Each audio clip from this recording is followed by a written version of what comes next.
Haleluya. Puji Tuhan. Haleluya, puji Tuhan. Amin. Amin. Shalom. Shalom. Puji Tuhan. Saya sangat mengucap syukur kepada Tuhan Yesus dan tentu berterima kasih kepada hamba Tuhan di tempat ini. Jujur kami sudah lupa undangan ini nanti kembali diingatkan oleh Mama Rita, tapi saya percaya tidak ada waktu yang kebetulan. Amin, saudara. Haleluya. Tadi sempat ditanya penerima tamu siapa yang melayani, dan memang untuk pelayanan pertama, undangan pertama saya yang mengisi, undangan kedua nanti suami yang mengisi karena suami terbatas waktunya. Jadi saya mengambil bagian yang lebih banyak. Ya, saudara di dalam Tuhan Yesus Kristus, sebenarnya kondisi saya tidak sedang baik-baik saja. Saya tadi malam hanya tidur 2 jam karena memang sejak hari Kamis, Jumat, Sabtu agak terganggu. Tetapi saya adalah tipe orang yang orang Lamongan bilang popo. Artinya saudara, saya tidak mau tahu. Saya tidak pernah membatalkan pelayanan, walaupun kondisi saya bilang kalau saya sudah tidak bisa berdiri dari tempat tidur, ya itu mungkin akan batal. Tapi selama saya bisa berdiri, saya percaya Tuhan akan mampukan. Dan saudara, haleluya. Saudara di dalam Tuhan, sebelumnya juga saya mempersiapkan pelayanan ini. Kemarin tiba-tiba HP saya yang biasa saya pakai rusak. Jadi ada 2 pergumulan ini. Tapi tadi pagi saya merenungkan, ya Tuhan, biar saya tahu diri saya manusia. Saya punya keterbatasan, elektronik punya keterbatasan, di mana saya tidak mau seperti Raja Daud yang di suatu rumah yang harusnya diambil doa, dia cuma leha-leha akhirnya jatuh. Untuk itu saudara, saya bilang Tuhan tolong saya dan Tuhan mampukan saya. Ya, ini penting untuk saya supaya saya tidak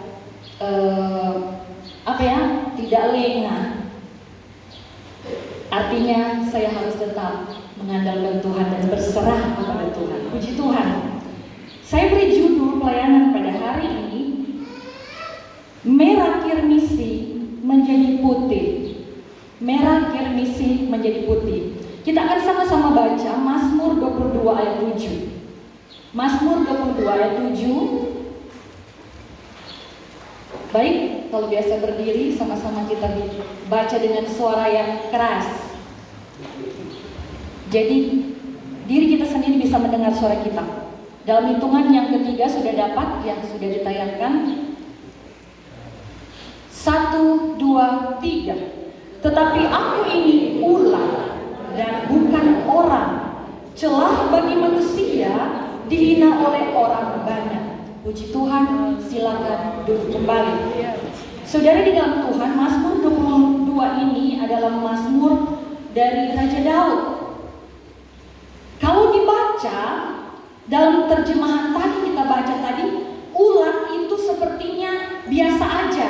Saya dalam gambaran yang sebelumnya, sebelum saya belajar dan mendengar juga khotbah-khotbah dan khotbah yang lain, saudara, saya pikir oh ya, ular berarti sesuatu yang menjijikkan, sesuatu yang tidak berarti, ya dipakai worm itu sana bahasa Inggrisnya, ya mungkin seperti itu. Jadi kata ular itu sepertinya tidak terlalu bermakna. Tetapi saudara, apakah demikian? Mari kita akan sama-sama melihat di dalam bahasa asli Perjanjian Lama, ular dalam bahasa Ibrani itu dipakai kata tola. Tetapi khusus untuk ayat ini diterjemahkan atau diambil dari bahasa aslinya tolaat. Kalau tola itu adalah ulat jantan, kalau tolaat itu ulat betina. Mengapa Alkitab dengan detailnya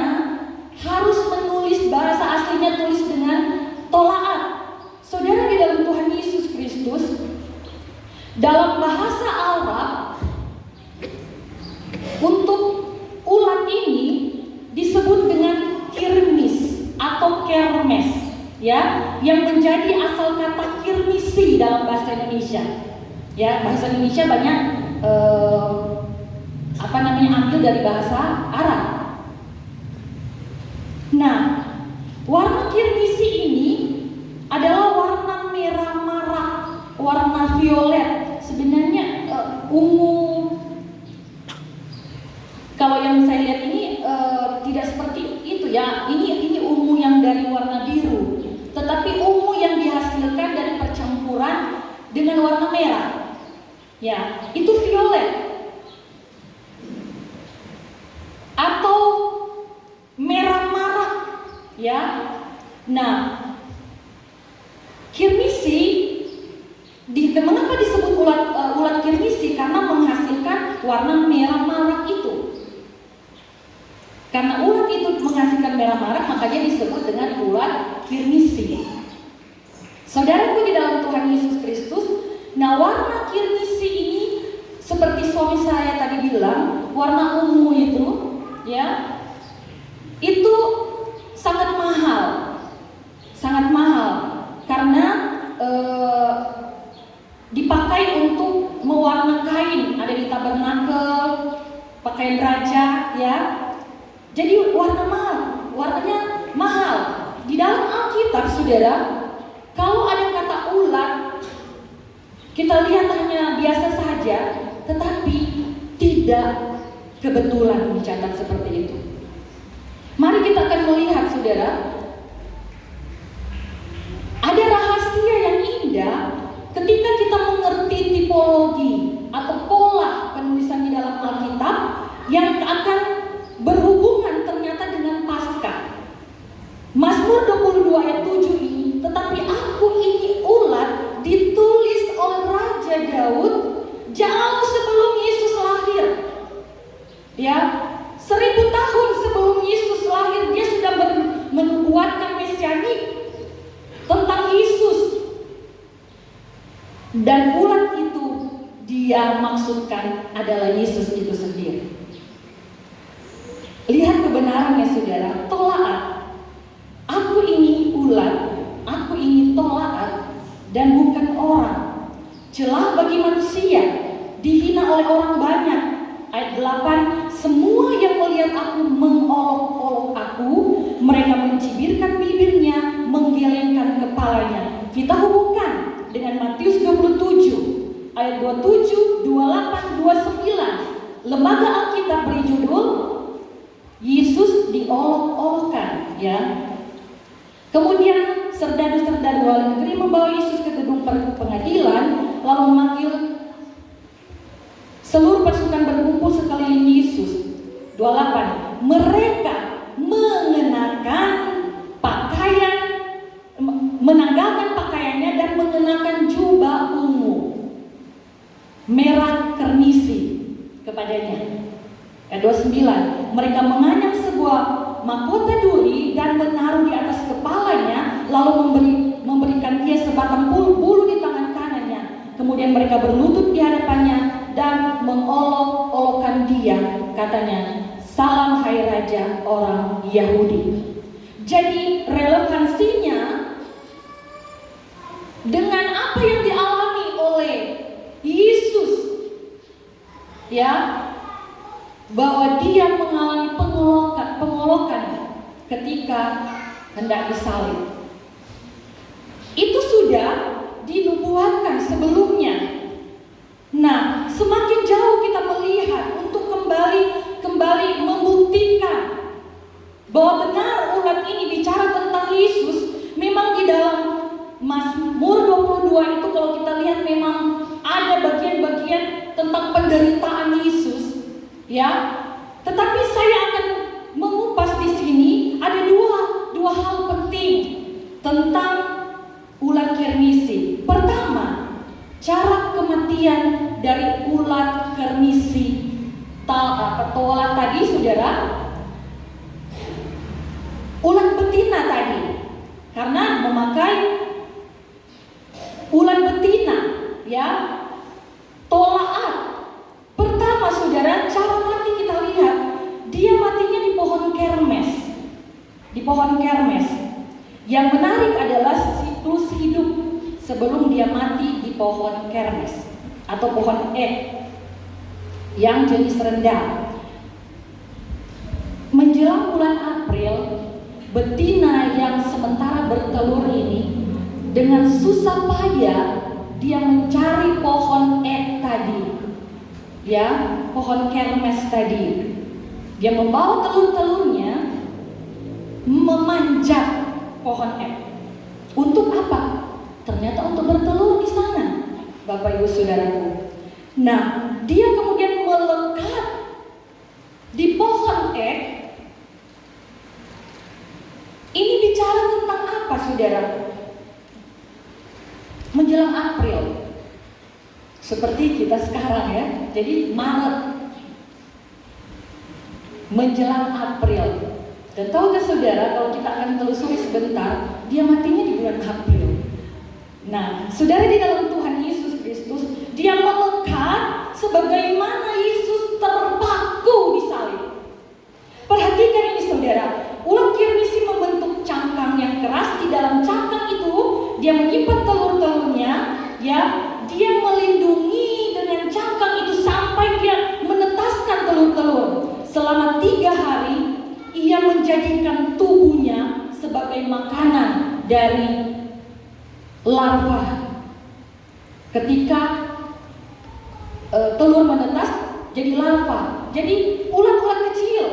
Saudara, bayi-bayi ini dia menjadikan dirinya makanan bagi bayi-bayinya sampai dia mati. Nah, saat induk ini mati, saudara, tolat ini mati, ia mengeluarkan cairan merah tua. Dia membalut anak-anaknya dan juga dia menodai pohon ek tadi dengan warna merah kirmisi. Sehingga saudara, bayi-bayi itu juga menjadi warna merah kirmisi, merah tua. Noda merah induk tadi menandai bahwa dia memberikan kehidupan baru, melahirkan generasi. Ya, amin saudara, haleluya. Dengan kata lain, sang induk rela mati agar melahirkan keturunan-keturunan yang baru. Perhatikan nubuat Nabi Yesaya dalam Yesaya 53 ayat 5. Tetapi dia tertekan oleh karena pemberontakan kita. Dia diremukkan oleh karena kejahatan kita. Ganjaran yang mendatangkan keselamatan bagi kita ditimpakan kepadanya. Dan oleh bilur-bilurnya kita menjadi sembuh. Ini yang menjadi pegangan saya.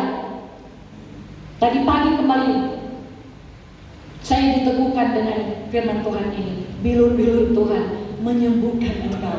Ya, apa yang saya khotbahkan harus saya alami terlebih dahulu. Amin saudara, haleluya. Saya mengucap syukur kepada Tuhan, ya, karena saya mengalami mujizat dari bilur-bilur Tuhan ini. Ayat 10, Yesaya 53. Tetapi Tuhan berkehendak meremukkan dia dengan kesakitan. Apabila ia menyerahkan dirinya sebagai korban penebus salah, ia akan melihat keturunannya. Terjemahan yang lain bilang umatnya. Terjemahan yang lain lagi bilang anak-anak rohani, pewarisnya. Haleluya. Puji Tuhan, luar biasa bukan saudara? Umurnya akan lanjut dan kehendak Tuhan akan terlaksana olehnya. Ayat ini dikutip, untuk khusus ayat 5, dikutip di dalam 1 Petrus 2 ayat 24. Ia sendiri telah memikul dosa kita di dalam tubuhnya di kayu salib. Yang digambarkan dengan pohon ek yang rendah tadi, pohon kermes, saudara. Supaya kita yang telah mati terhadap dosa hidup untuk kebenaran, dan oleh bilur-bilurnya kamu telah sembuh. Amin, saudara. Haleluya. Kemudian dalam Kolose 1 ayat 20, dan oleh dialah ia memperdamaikan segala sesuatu dengan dirinya, baik yang di bumi, yang ada di bumi maupun yang ada di sorga, sesudah ia mengadakan pendamaian oleh darah salib Kristus. Galatia 3 ayat 13. Kristus telah menebus kita dari kutuk hukum Taurat dengan jalan menjadi kutuk karena kita Sebab ada tertulis, terkutuklah orang yang digantung pada kayu salib. Saudara di dalam Tuhan Yesus Kristus, cairan merah di pohon tadi diambil dan dipakai pada zaman Alkitab untuk membuat pewarna merah kirmisi tadi. Warna yang dipakai untuk kemuliaan. Karena apa? Karena dipakai dalam kerajaan, tabernakel, baju imam besar. Ya, warna ungu ini saudara. Makanya harganya mahal. Kita lihat 1 Petrus 1 ayat 18, sebab kamu tahu bahwa kamu telah ditebus dari cara hidupmu yang sia-sia, yang kamu warisi dari nenek moyangmu. Itu bukan dengan barang yang fana. Lawan dari fana apa saudara? Mahal. Ya. Bukan pula dengan perak atau emas. Tidak hanya sebatas itu. Ayat 18, melainkan dengan darah yang mahal, katakan amin. Haleluya saudara, yaitu darah Kristus yang sama seperti darah anak domba yang tak bernoda dan tak bercacat. Kita tahu bersama kalau dulu saudara, untuk mendamaikan umat Israel yang berdosa di hadapan Tuhan, imam itu harus mempersembahkan korban bakaran, sembelih kambing domba. Ya, harus ada darah sebagai bayaran, sebagai ganti dosa itu. Dan dari sini kita melihat bahwa darah anak domba Allah itu, darah Yesus, yang sudah menggantikan semua kewajiban-kewajiban saya dan saudara. Bayangkan setiap kali saya dan saudara berdosa, bawa korban. Nggak selesai-selesai saudara. Tetapi Yesus sudah menggantikan bagi kita. Kenyataan ini mengagumkan ketika kita mengerti bahwa darah yang mahal itu tercurah, membasahi kayu salib dan membalut hidup kita, menebus segala dosa kita. Yang kedua saudara, tadi cara matinya dan bagaimana setelah mati. Ini yang membuat saya tadi malam jam 12 suami sudah bilang, ayo tidur, sudah jam 12. Saya bilang sebentar. Saya cari-cari banyak referensi saudara tadi malam, dan saya menemukan ini. Bagaimana setelah ulat kirmisi mati di pohon ek, bahwa siklus hidup sang tolaat, ulat betina ini tidak selesai saja mati secara demikian. Karena apa? Saat mati, sesuatu yang menakjubkan, sesuatu yang apa ya saudara? Mengagumkan. Mengakhiri hidupnya, dia di sisa-sisa tubuhnya yang dimakan oleh bayi-bayi tadi, dia punya ekor saudara, dia masukkan, dia tarik di dalam kepalanya sehingga berbentuk love. Saya sambil merinding saudara. Segitunya saudara. Apa artinya ini? Ini gambaran kasih Tuhan bagi saya dan saudara. Amin. Haleluya. Ya, setelah 3 hari tubuh ulat yang mati dan yang mati tadi, yang dalam posisi love itu saudara, mengering. Dan apa yang terjadi? Dia berubah menjadi seperti lilin yang putih. Perhatikan ini. Dan lilin dipakai untuk menjadi pengawet kayu dan juga perekat atau yang disebut dengan lak. Dan ketika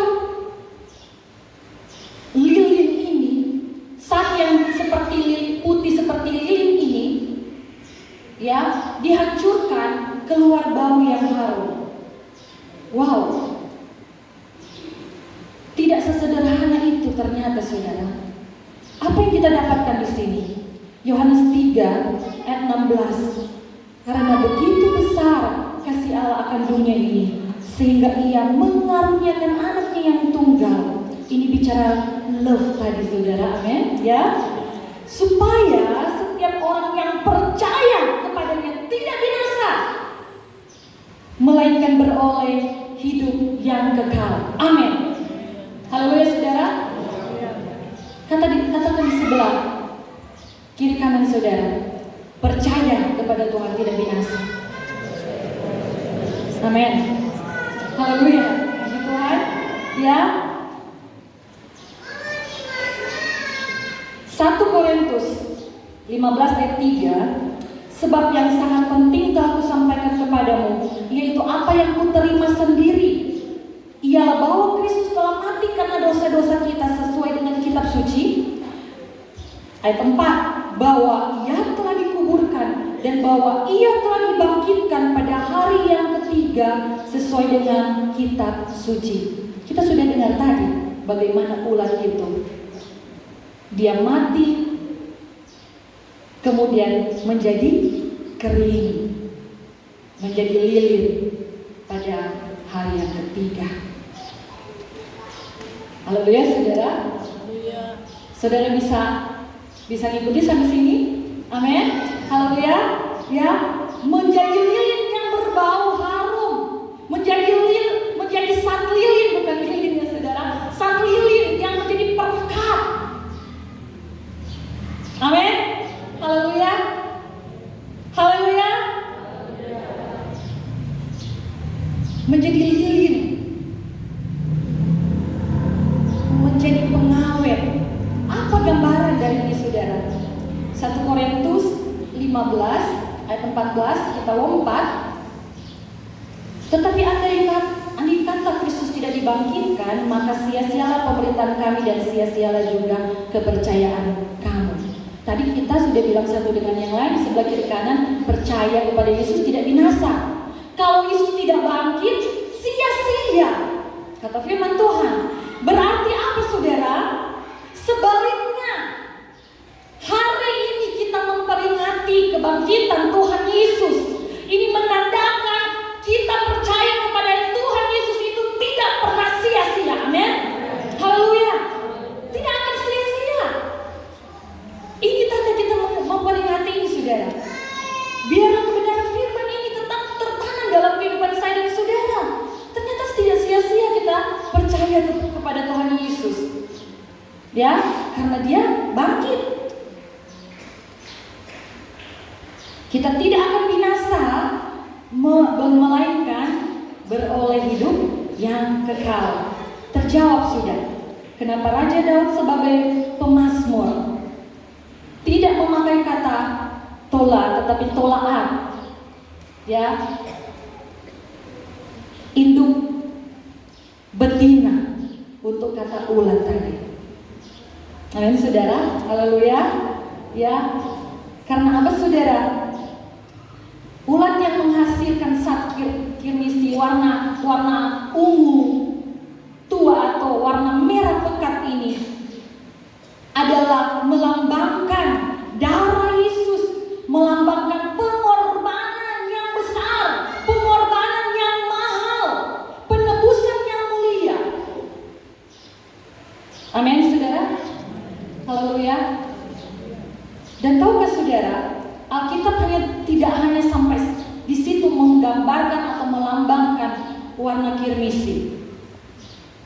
Kita sama-sama tahu Alkitab juga bicara kirmisi untuk melambangkan dosa kita yang pekat. Yesaya 1 ayat 18. Marilah baiklah kita berperkara firman Tuhan. Baca sama-sama saudara. Sekalipun dosamu merah seperti kirmisi, akan menjadi putih seperti salju. Sekalipun berwarna merah seperti kain kesumba, akan menjadi putih seperti bulu domba. Sebagaimana Yesus tadi, lilinnya putih, kita akan seperti itu saudara. Ya. Tetapi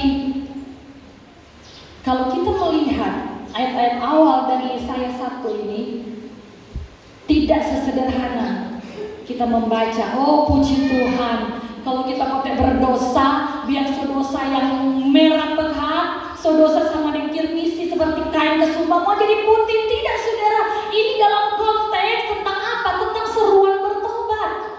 Jadi apa? Kalau tidak bertobat, kenapa jadi putih saudara? Benar? Jadi saudara harus bertobat, kerjakan keselamatan dengan takut dan gentar. Amin saudara. Haleluya. Bila kita bertobat, semerah pekat apapun dosa kita menjadi putih. Makanya saya beri judul tadi, merah kirmisi menjadi putih. Darah dari induk ulat tadi yang membasuh membalut anak-anaknya, yang melekat di batang pohon rendah itu, pohon kermas itu, ternyata berubah menjadi putih.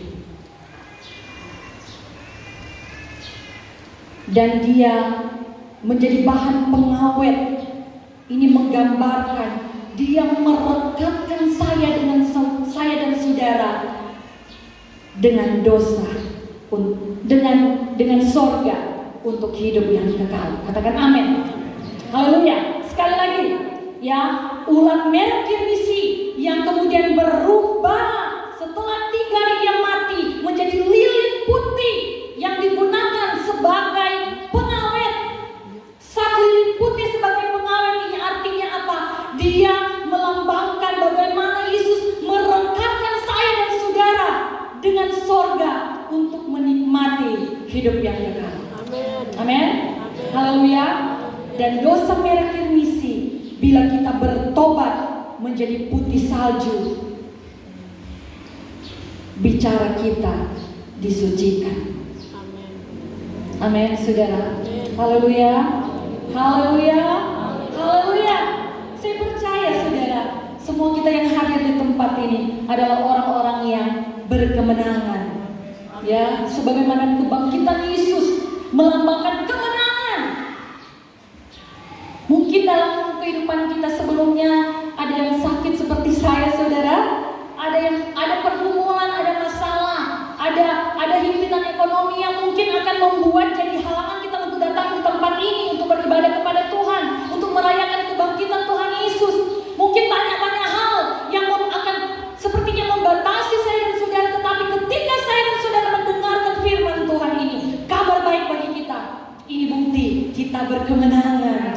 Haleluya. Haleluya. Haleluya.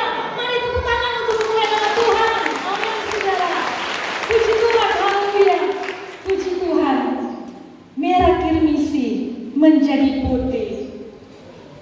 Saya akhiri renungan firman Tuhan ini, dan saya rindu kembali kita akan sama-sama lakukan lagu Ada Tempat Yang Mulia, Anugerahmu Tercurah. Haleluya saudara. Saya dan saudara diberkati, amin. Amin.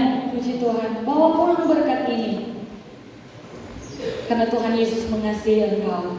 Ya. Haleluya. Puji Tuhan. Saya undang singers WL untuk bantu saya. Lebih dari yang kukira, pengampunan yang kuterima, kasih Yesus yang abadi mengalir di Kalvari. Puji Tuhan. Ada tempat yang mulia.